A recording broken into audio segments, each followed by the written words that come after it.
Welcome to another edition of Youth Baseball Midwest. Today we have a great show for you. We'll be talking to Coach Tony Perkins of Francis Howell High School.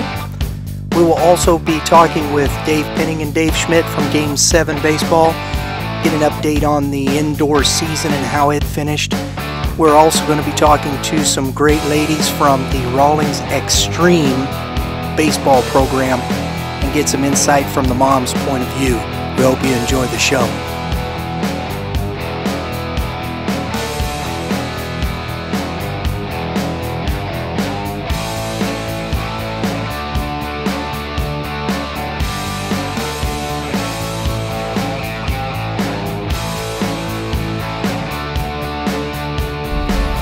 Hello everyone, welcome to Youth Baseball Midwest. I'm here with Coach Tony Perkins of Francis Howell High School Baseball, four-time state champ, and what is it, ACBA Coach of the Year?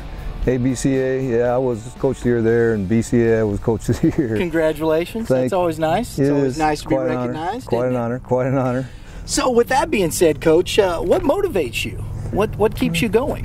I don't know, I've always loved baseball. I played when I was younger in Little League and Babe Ruth, and I grew up in Illinois, and then I get to college, I played a little bit, and then grad assistant for a while, and just been coaching my whole life, and I really enjoy it. Even now, I just retired from teaching, but I'm still coaching. So I mean, that just should show you how I feel about this. I mean, it's a lot of fun. We got some great kids, and I've been really blessed to have a lot of great players in the past, and got a great coaching staff with me as well, and we usually compete a little bit.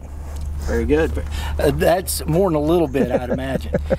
Hey, just real quick, as we're talking about this, you've had probably a lot of coaches that you've worked with, and of course players over time. What is it that helps you relate to all these different personalities? It's just communication more than anything else. I'm looking at Darren Sissel walking across the field right now, and he played for me in 91 to 93, graduated high school in 93. He's been coaching me for like 20 years. A lot of guys on our staff are ex-players and have been through, and it's kind of amazing if you look around the conference, and even in the state of Missouri, there's a lot of guys that either played for us, or coached with us, who are doing the same thing at other places, and I always get tickled when that happens, and I'm very proud of that fact. That's nice. That's nice. Yes, it is. So we've got young coaches watching, we got guys that are coaching, youth baseball, dads that are coaching youth baseball, couple piece of advice for those guys. Yeah, I've been there and done that. I mean, my wife Tracy and I, we have 4 sons, and so I know the whole scene, and I can just say, just be patient with it, and know that eventually the relationships that you develop when they're younger, you think that's going to be for the rest of your playing days. It never happens that way, and that's a shame to say, but that's not what happens. The better players go play with better players, and people split up, and that's just a hard fact of life. You develop those relationships, though, you will have those relationships for the rest of your life, not only with the dads, but the moms and the brothers and sisters when you're out of town traveling, and you spend a lot of time in motels with these kinds of people, and it's cool. It's just an experience. And when I have some of my younger coaches that have kids now are 8, 9, 10, they come with me with those kinds of questions, and the first thing I tell them is just make sure you enjoy it and just have a blast while you're at it, and just enjoy every moment you have with your sons and with your sons' friends. That's awesome. So how often do you get recognized? People say, "Hey, Coach," at the grocery store? Quite a bit, and I really love that. I got a new assistant coach, Ryan Ratterman, this year, and some of my alumni from like 2011. It was Case Munson and Gordy Gundecker, and then Kyle Grantham showed up the next day. It's like alumni come back, and I love seeing them. And we do a golf tournament where a lot of them come back, and that to me is just more fun, more than a fundraiser, awesome. Just to have them around. But Coach Ratterman said, you've really developed a culture, and that's a guy from the outside who wasn't a Howell guy, who kind of recognizes that fact that and even at games they'll come and they'll say hi, and that's just always a big thrill for me. And that's always nice, because you hear that word thrown around in professional sports all the time, is culture. And Coach is trying to develop a culture and that's absolutely right. And things of that nature. So yeah. It's nice to hear that that's actually happening at a high school level, and these young men can see that as they go up. Yeah, I had a question. Somebody said that about 15 years ago. What did you do to help develop your program? And I had to take a step back and think about that a little bit, because I really hadn't thought of it as a program, but at that point in time we were winning a bunch, and I was like, okay, man, maybe I need to dig in this a little bit more and figure out what we're doing, why we're doing it right, and continue to do that. But that was quite a compliment, and the guy just said it in passing, but it really sunk home to me. Is like, thinking about what we do here that is good, and we keep plugging away. That's awesome. That's awesome. So being a high school coach, do you think it helps these players, especially in youth, as they're growing up through elementary school and middle school, to play summer baseball? Oh, absolutely. I mean, the more games you can get in, the better. I think you listen to Steve Nicola talk from SLU and his deals. He doesn't like playing a lot of games. He'd rather have practices. I think that gets lost in the shuffle a little bit, just practice time. It's difficult with everybody working and getting to places and able to get on a field even is hard to get. But sure. I think it's important to continue to teach the kids at the younger age and get them into the competitive aspect of it. But again, it's gonna blow up sometime. Absolutely. So from your experience, and and you've had your sons through summer baseball and working with kids, do you see the overall fundamentals getting better when these kids are getting to high school? Oh, it depends. I can tell you that I can put a measure on our teams. If they play with the big clubs, the prospects, the Gamers, the Pirates, the Tigers, Gators are getting better now too as well. I mean, the more of those kids I have on my high school team, I can tell you that team will be better than the most. I mean, the hardest part is, I always tell the kids, that go play at a place where you can play at the highest level you possibly can and make sure that you're playing. I mean, you're not going to jump on a team whose dad's a coach and dad plays shortstop and you're a shortstop, because you'll never play shortstop. Right. So that's really rough, thing to figure out, but we figure it out. Yeah. Yeah, and it's tough because you hear these stories all the time with the kids in summer and whatnot, but it is a situation that you just have to deal with. Yeah, I mean, the kids that travel quite a bit, some of them get caught up in it too young. I mean, when they're 8 to 11-ish or so, I mean, you don't have to go travel a bunch. It might be nice to get out of town, maybe run to Columbia, maybe run to Kansas City, maybe go down to South Haven, something, just start getting that experience, but once you get into like 8th grade, 9th grade, and you're a good player and you need to get out and get in front of the college guys. I mean, I'm a little spoiled because I've been out so much. I know a lot of college guys, but and they follow our teams around, and you get those guys in front of those college guys, and that's how you get the scholarships. I mean, and just, there's one thing I could tell you younger coaches is if you think you're going to get 100% scholarship, that's not going to happen in baseball. I mean, that's a rough thing. If you get 50, consider yourself lucky and make sure that you take that and be happy with that. But the other part of that is the grades. I mean, the way things are now in college, if you can get good grades, you can get academic scholarships, and you couple that with a couple dollars from your athletic scholarships, that's what you got to look at. So when they're younger, you stay on them in the classroom, make sure they're staying out of trouble, they're getting their homework done, and they're getting good grades, because if you get them good grades, that's awesome. You get a lot of money right there. So that comes kind of to my last question, kind of touching on that there is, we play in the Midwest where the weather sometimes gets a little difficult, right? Not good. And so, how would you rate, as you're moving through this region, baseball, have you seen it outside of that and whatnot? Should kids just function within the region, looking for schools within the region here?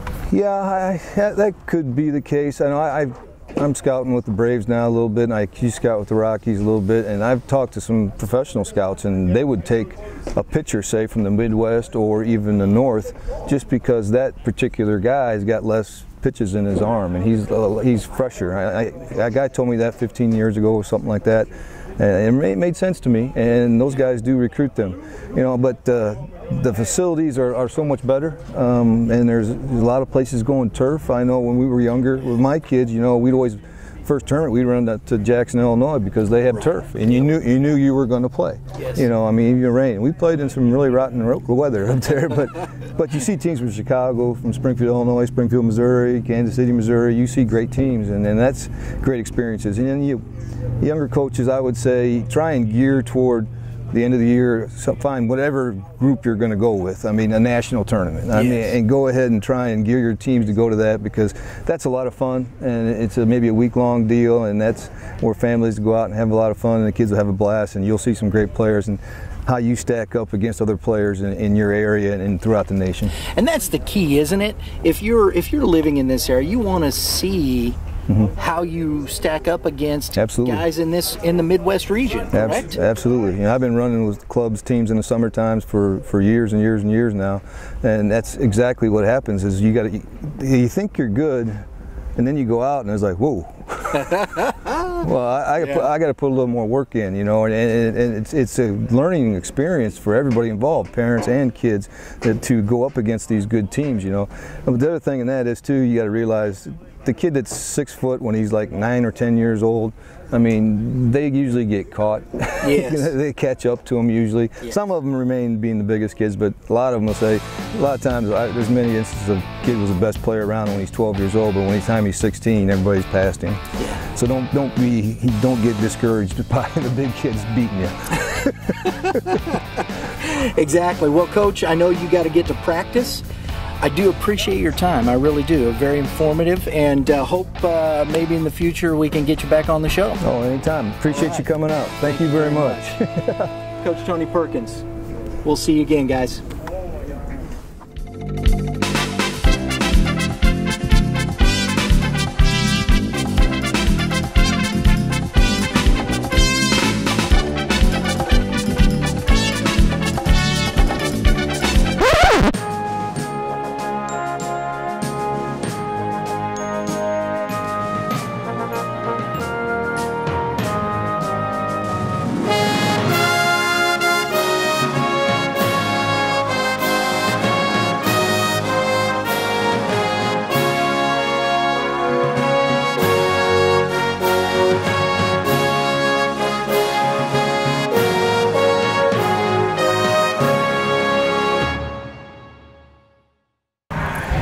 Hey guys, we're out here at Rivers Edge Sports Complex finishing up Game 7's indoor season.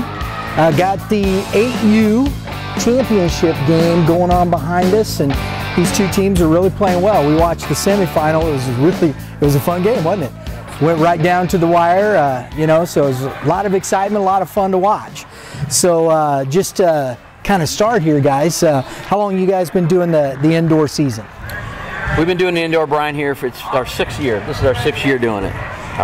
Every year it's gotten better and better. We added 10U a couple of years ago. Oh yeah. But we do 8U all the way through 10U.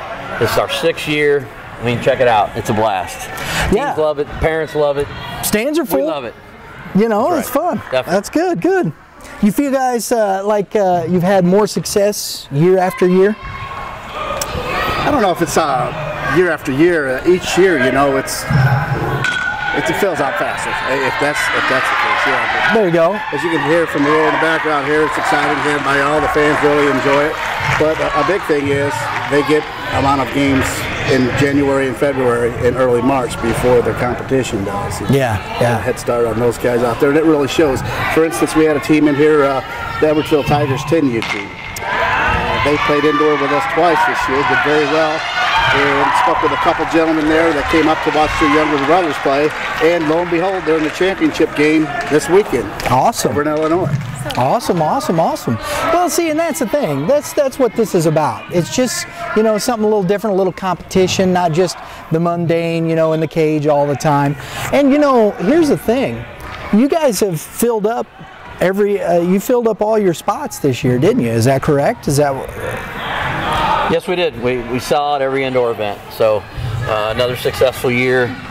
Like Dave said, you know, it gives the teams an avenue to break out of the batting cages, get some game time experience, puts them ahead of the competition when they go outdoors. So basically, these kids here are getting a 2-month head start on their competition when we start hitting the dirt, basically. Definitely. They not only, like I said, in the cages, repetitive, hitting the ball, pitching, they're getting game time experience here, experience of the game, and when they hit the outdoors, they're ready to rock and roll. So, guys, with the benefits of the teams here and whatnot, what would you say to the teams coming up next year and opportunities that they would have for the indoors as you move forward? Number one, register early and quick because they do sell out fast. It's limited space here. There is only one field. We take up to 8 teams in a specific division. This weekend we had the 8s and 9s and allowed us for a little bit more room time there. So I think we ended up with 11 total teams, Dave? 11 total teams this weekend. So, yeah, if you're wanting to get in next year, register early. They come out around early November or so. So if you're interested in getting a head start on your competition, feel free to give us a call and be proactive, get in and sign up. So, tell me some of the highlights that you've seen from the indoor season, what stuck out in your mind? What I really like about the indoor season, Brian, is it's more personable for us because it is one field and we have the luxury to sit there and actually partake and watch the game. Yeah. And by doing so, we've cultivated and developed a bunch of relationships with not only the players, the coaches, and the fans. They're great out here. They have fun. We play music in between innings, and they dance around and have a good time. You know? We have a good playlist back there. We mix it up. We not only make it good. Oh my goodness, we almost got hit with a line. That's a ground rule double right there. Thanks for the warning, man. That's great. Yeah. But no, it's great. We get to interact with the fans on a lot more of a personal level, and the coaches and the players. It's a real good time out here. Dave, and yourself? Oh yeah, just seeing it just like that. I mean, hitter-friendly fencing, the kids, just the pressure that the kids put on themselves, and watching the parents, the nervousness of the parents. I mean, it just makes it fun. I mean, with the music, like Dave said, it's fun atmosphere. We're right on top of it right here. You know, and I have been out here and umpired a couple of games, and the competition's been really good. I mean, there's a lot of good baseball teams out here. As you can hear the crack of the bat every time here. Yeah, you know, we're starting to turn and start ducking. I'm trusting you guys here. So, all right, guys. So we're finishing up the indoor season next week, right? Next week we're outdoors. Next week we're outdoors. Hopefully it warms up. Yeah, we'll get a little warmer weather. This weekend I know we had a little rain and coldness. That's why we're indoors. But next week, we're off to Chesterfield. Chesterfield. First outdoor event. Arch Madness, the Arch Madness, the 6th annual Arch Madness. So what are you guys expecting from your outdoor tournaments here this year? Register early. Like they said with the indoor, they are filling up. We got some at capacity, some very close to capacity. So very excited about it. We got something every weekend for everybody. So very good, very good. So starting with Arch Madness, you got a lot of teams involved in that this coming up weekend. So if you're going to talk to teams and whatnot about, you know, getting early games in and whatnot, how does that help them as they push toward World Series time? Sorry. No, it's okay. It's okay. We got. They're coming this way. We got some heavy hitters here. World Series time, it preps them up. We'll be playing at Ellisville, Baldwin, and Kirkwood for our World Series this year. So, we have several venues at those facilities. They can get acclimated with the parks, and, it's a good thing, out there. Concession stands are outstanding at all these venues. They do a really good job maintaining the fields. They take great pride in them, like Baldwin and Kirkwood and Ellisville, I do believe, are all independently owned, so that shows a lot. They maintain those fields and they get it up to tip-top playing conditions. Very good, very good. So guys, as we're transitioning, I know we're hoping for good weather, right? And I have perused the weather coming up, so it does look better in the days to come. So that's a That's positive. one competitor that we do not want to see in our tournaments is Mother Nature. However, when she does get in, she usually wins. So, you know, as we start rolling up here, I want the kids that are watching the show here to make sure that these two guys here are out at the tournaments you'll see the Game 7 trailer. Players, come up, say hello, introduce yourself. Make sure you make contact with these guys, because they're at everyone. They want to see you, they want to hear from you, they want to talk to you. Baseball players, come and say hi, right? Definitely. That's right. We have an open air. This guy's not as mean as he looks. He's a big teddy bear heart. Big teddy bear heart right here. Come up and say hi. Come around. You know, we're going to have a tent around that area, whatnot. Come and see us at Red Earth Productions, because we're also going to be doing some interviews, talking to the players, talking to the coaches, and we're going to have a lot of fun this season. So look for us out there. We'll be out there with these guys, and we're looking forward to enjoying ourselves. And, you know, if you want to be on Youth Baseball Midwest, come over and check us out. We're going to be there. So want to see you at the ballpark. Guys, anything that you'd like to say finishing up here? No, thanks again to Red Earth. You guys have been great. The first one was very successful. People really thoroughly enjoyed it, like I knew they would, and Dave and I did too. So good. I'll hand this drumstick over to Dave. Don't eat it. No, I mean, follow us on Facebook. Absolutely. Like I said, it's a great deal. The first program was great. A lot of feedback, positive feedback. Got a lot of special things lined up in the next episodes and stuff. So just check us out, follow us on Facebook, and we'll see you at the ballpark. Thank you. Guys, thank you very much for joining us, and stay tuned. Next month we'll be back with these guys, and we'll be outdoors. So we'll be interviewing them outdoors and talking about the season and recapping those things. And so we look forward to joining you. Guys, thanks for watching. We'll see you next time. Thank you. Let's go give out some trophies. Hey guys, we're here with the 8U champions of the Shamrock Shootout, the Dirtbags. Congratulations, guys. Want to give you a little fist bump here. Watch you guys play. Hit the heck out of the ball. My goodness. Ball was just rocketing off the bat, Coach. What do you attribute that to? Good players. Yeah, I got really good players here, so it's fun to watch them play, and certainly work hard at practice, but they put a lot of time into this, so to watch them do their thing is very rewarding. That's awesome. That's awesome. Hey, guys, give me your name real quick. Mason Powell. Bryson Little. Caden Marth. Now, wait a minute. Have you guys, let me ask you something. Does your mom tell you to talk quietly in the house? No? So why are you talking quiet here? So you got to talk a little bit louder. Give me something from the gut. What's your name? Bryson Little. Caden Marth. Brock Schneider. I love that. There you go. There you go. No inside voice today, guys. Hey, what did you think about your win today? It was just good. It was just good. How about you? Same. Same. I think it was really good. Think it was really good? Really good because of my first home run here. And All right. First home run. That's all right. Did you hit it over the fence? yeah, Awesome. That's good. I love to see that. Hey, guys, what do you think it takes to be a good baseball player? practice. Practice. Practice. Practice. Keep balls in front and practice.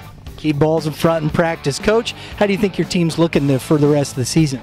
For our first term, I was very pleased with them. We got a lot of room for improvement, but they're willing to put the work in. So extremely proud of them, and excited to see how this summer goes.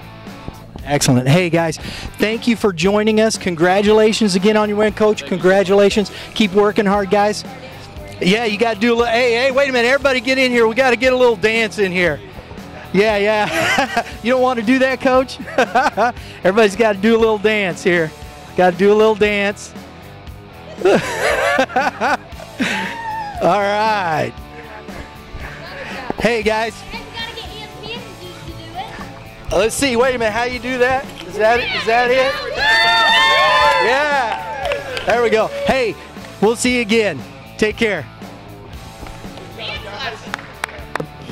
Hey, welcome here to the last tournament of the season indoor. We're at the Shamrock Shootout with the Sluggers. Where are you guys from, Coach?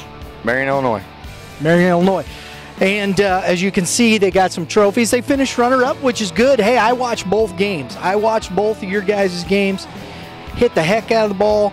played great defense. How do you feel about your performance? Good. You feel good? Mm-hmm. All right. How about you, young man? Good. You feel good?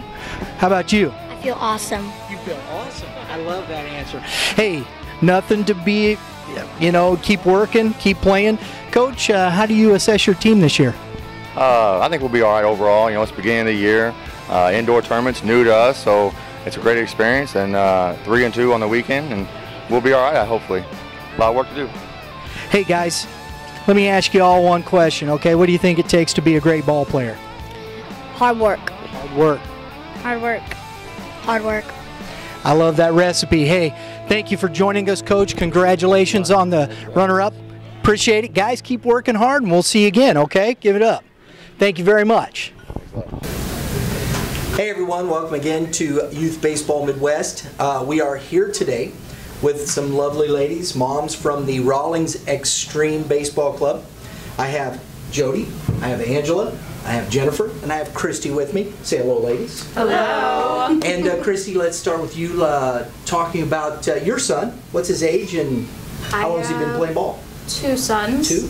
Donovan is 15 and is just starting high school baseball. Ah. And my younger son is Dominic and he is 11. 11. All right. And I have Austin, and he's 12. Austin, 12. My son is Tanner, and he is 12. I have 2 boys as well. Josh is 12, and Jake is 9. 9. All right. So just getting started, finish your start. You have one pushing off into the high school region. It kind of just kind of goes. Still playing summer ball, though, I'd Yes, yes. Yeah? All Xtreme players? Well, that's okay.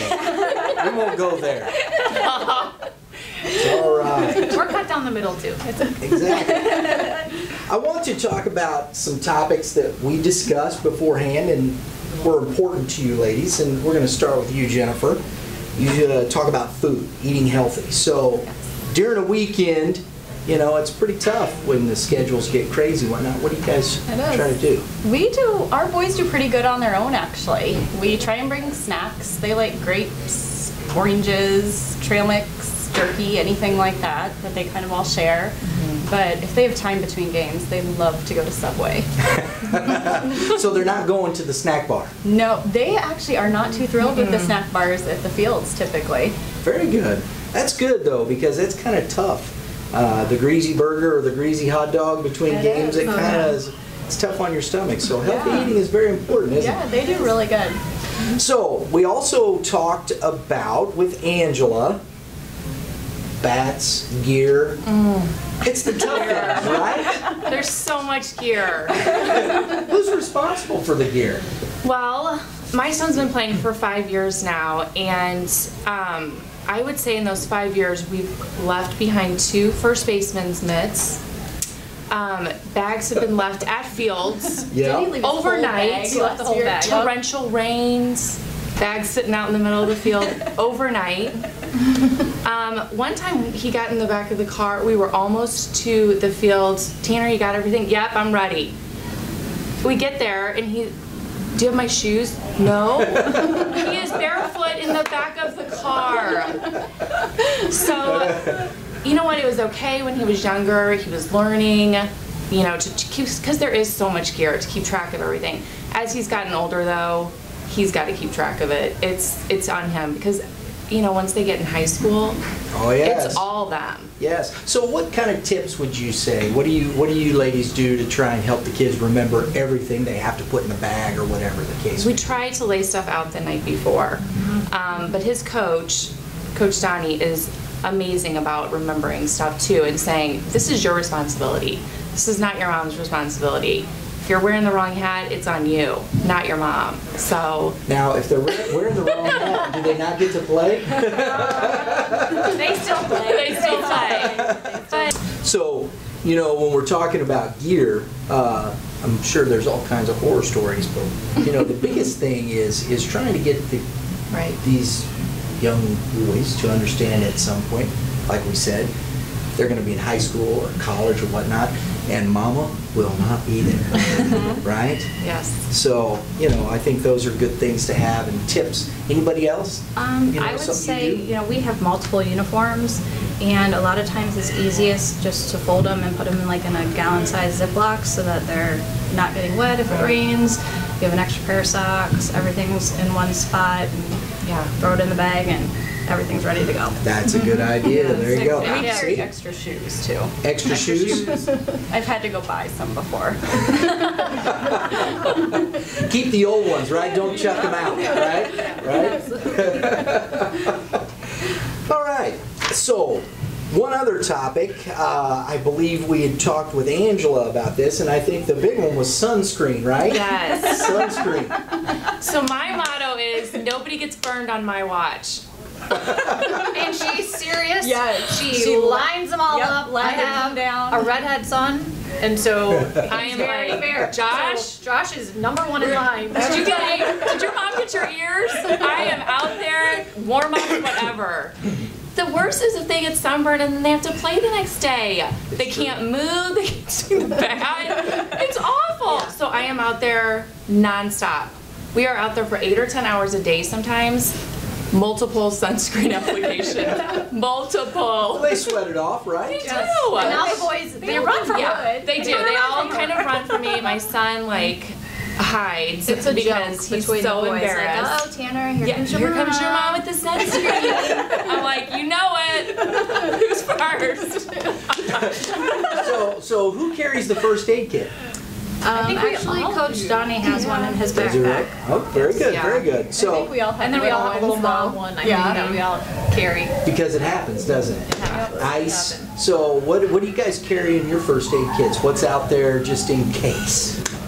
I usually bring a bandage. Like one of those. The wraps, Yeah. the stretchy wraps, a lot of, sliding over the bases, Yeah. kind of the knee burn. strawberry. Yeah, Yes. the strawberry, Oh, yeah. A lot of strawberries last year. Yeah. We went through a little bit of tape. Yeah. When the pants rip. and- Yes. Absolutely. And to be, fair, the fields that these young kids play on, in the summertime they get pretty hard, don't they? Right. They do. So, that's it. So, do you carry ice packs? What do you do that way if somebody's needing ice or something, or? Well, the extreme joke is we got ice, but usually A sibling usually takes off running for the concession Always. stand. Concession? Yes. Gotcha. So, do you, and just a tip that always is good, something we've done in the past, you get those breakaway ice deals that you can get, throw in your first aid kit. It's always a good idea to do that. So, I want to ask Christy. Oh boy. It says here in my notes that your husband coaches. He does. So, how does that translate for you? Well, so I don't only have to take care of my son, I have to make sure the coach is prepared too. It really helps having great relationships with the tournament directors. That really is beneficial when it comes to scheduling conflicts. We use the Team app, or Team Snap app, I'm sorry. Team Snap Team app? Snap app. Team Snap app. And it can track everybody's availability, so coach knows who's going to be there, who's not. We can look and, well, we're only going to have 5 kids this day, let's try and switch practice to this day. So I can also track payments. So I can put in, okay, this is what you owe for tournaments, this is what you owe for league, this is what, and it keeps a running tab. So I enter it into the Team Snap app and keep track of who has paid, who hasn't, and can send out lovely emails from it as well. That's the fun stuff, right? Yeah. She does an awesome She is job, fantastic. though, She does so good. She juggling did. so many things. Great Christy team, does. great team mom. Amazing. Donnie's lucky that Yeah. he has her. It really is. We'll make sure he knows that. Absolutely. Got to. Well, ladies, that's one of the things that I've always been and seen, all the years that I've been around the diamond, whether it be coaching, whether it be just as a dad or umpiring, is there's always the one mom, 2 moms, 3 moms that are in the back, and the kids always know I can go right there, get what I need, and it's the backbone of the operation. Because, as you said, you know, the coach, where's this player going to play? What's he doing? He's worried about the strategy of the game. Yes. And, you know, we're still dealing with, you know, 8, 9, 10, 11, 12-year-old boys. Right. They're still learning and growing, and it's nice to have mom there to support them, isn't it? Absolutely. So in those aspects, you know, how do you see the boys maturing as they grow and come up through this? I think our boys have a fantastic relationship among just as a team. This is a newer team put together, and they have really bonded and support one another, and I think that is showing in the maturity level, cheering each other on. Yeah. It doesn't matter who hit a home run or who struck out, they're right there in the dugout, and that's cool for me to see as a mom. That wasn't always like that when they were little. Like it was about me. Like I'm up and I struck out, it's about me, but now it's you know, hey man, nice job. It's a nice game, nice game, all the time. Very team. They're so supportive of each other and encouraging, and when they have one success, they all celebrate. When they have one failure, they all kind of, you know, feel that. But they are such a team, and they really like are making some serious memories out there. They're having so much fun, and it's nice to see too, because none of them go to school together. They're all from different schools. We're all kind of live in different areas. You would never know it if you saw them at practice or out on playing on the field together. You would never know. You would have thought that they'd been friends for like years. That's awesome. Yeah. So you guys travel much? Do you do many tournaments outside? Yeah. So what are the challenges you're facing with those types of things? Well, I think Jody and Jen can talk about the washing machine that they instructed last summer to clean pans, trash cans. You know, bathtubs work just fine to clean dirty white pans. And so what are you using for you know, the grime and the orange? Jen was prepared. I rub a Fells bar all over the pants and then soak them in Oxy. Okay. And wash them with Oxy again. Bright white? Yeah. They look so where do you get to what? I've never heard of Fells. It's a bar. It's Fells. It's like you get it at Walmart. 99 cents. Yeah. 99 cents at Walmart? Zote is good too. Zote? Z-O-T-E, and it's a bar that you just buy at Walmart and just really grind it in there. So when everybody else is relaxing at the end, you guys are in the hotel, right? We were relaxing at the pool, and we had 12 baseball pans in a plastic trash can, and then they come out and they're like, we gotta hang these by the pool to dry. There's all these pants lined up over the pool. I think the funniest was though once they were lined up, we were like, let's see whose pants are whose. And I maybe for the first 2 weeks will scrub and soak. After that, I'm like, in the wash, out of the wash, there you go, done. So I can always pick my dingy white. I understand that. I understand. I didn't worry about pants, and it's terrible. My wife never did like it, but I always told the boys, you go and play. Get your uniform dirty so your mom has something to do. Isn't that terrible? Nice. Isn't that terrible? I know. But they always thought it was funny. Yeah. So, ladies, I want to thank you for your time today. It was very pleasant. It was really nice getting to know all of you and to meet you. And hopefully, we'll see you again down the road sometime. Thanks for having us. You're very welcome. Hey, guys, the Xtreme Moms, appreciate them joining with us. We'll talk to you again.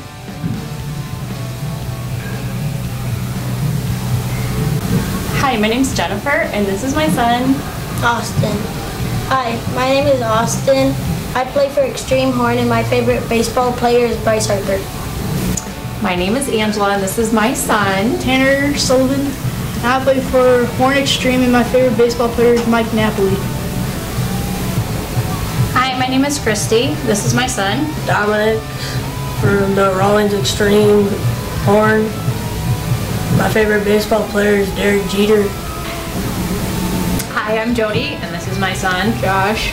I play for the Xtreme, and my favorite player is Yadier